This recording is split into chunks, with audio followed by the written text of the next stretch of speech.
I do not think you get it how interest rates work for house loans versus car loans.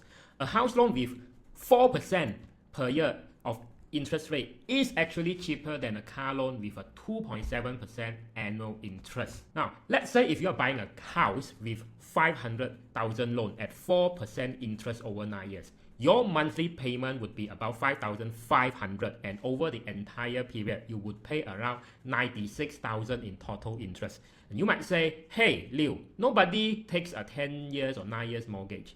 But that's not true. I have clients who only got married in mid-40s and earning about 30,000 a month, and he only bought his own home by then, and often went for people like this went for 9 to 10 years loan term to match their retirement plans at 55 or 60. It's not super common, but it happens. Now, if you are buying a pricey car and you take a 500,000 car loan for 9 years, right, 108 months, with a 2.7% annual interest for your car loan, your monthly payment would be 5,700, and you will end up paying about 121,000 in total interest over that 9 years. See, compare the left and right scenario. Both in this car loan example, on the right hand side, you are paying higher monthly repayment, and you're also paying higher total interest for the same duration for the car loan if you were to compare to a house loan. Why the big difference? It's because car loans are calculated differently. The bank calculates the interest by multiplying your 2.7% per year of your car loan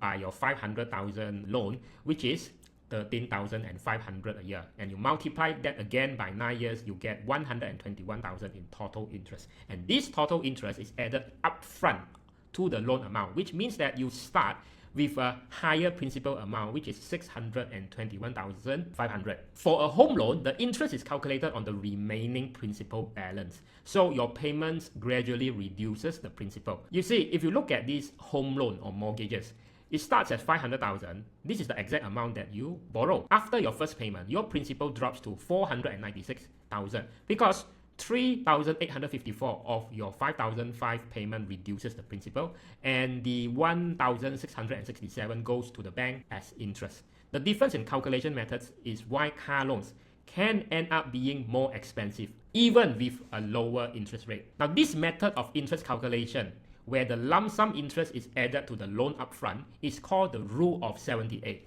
But Bank Negara plans to abolish this rule, which could change how car loan interest is calculated.